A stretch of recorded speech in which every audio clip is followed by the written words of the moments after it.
நிகழ்ச்சி. இந்த நிகழ்ச்சியில் நாம் காண இருப்பது 2014 இருந்து 2017 வரை சனி பெயர்ச்சி பலன்களை பற்றி அறிய இருக்கிறோம். இதை கணித்து தந்தவர் ஸ்ரீ துர்காதேவி உபாசகர் வி.ஜி. கிருஷ்ணராவ். ரிஷபராசி நேயர்களே, 2/11/2014 அன்று சனி பகவான் உங்கள் ராசிக்கு 7ஆம் இடத்திற்கு, அதாவது சப்தமஸ்தானத்திற்கு வரப்போகின்றார். பொதுவாக சப்தமஸ்தானம் ரிஷப ராசிக்கு யோகஸ்தானம்.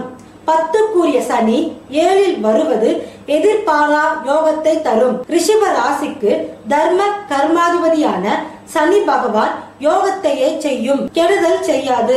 ராசிக்கு 8-11 ஆதிக்கத்தில் வருவதால் திருமணம், எதிர்பாரா ஐஸ்வர்யம், லாட்டரி, ஷேர் மார்க்கெட்டில் கணிசமான அளவு பணவரவு கொடுக்கும். கூட்டாளிகளால் நன்மை லாபம் உண்டு.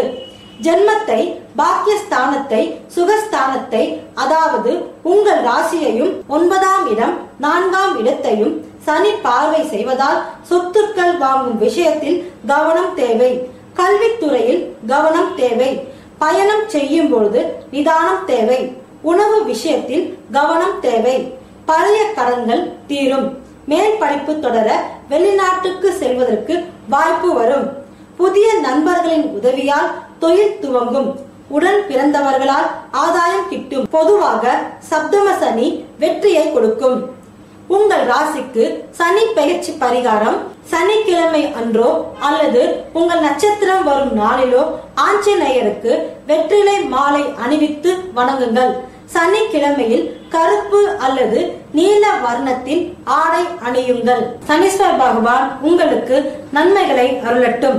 ஆன்மீக தகவல்கள், ஜோதிடம், வாஸ்து தகவல்களை அறிய bhaktiplanet.com பாருங்கள். மேலும் ஒவ்வொரு ராசி நேயர்களுக்கான சனி பெயர்ச்சி பலன்களை பற்றி அறிய அடுத்த பகுதியை பாருங்கள்.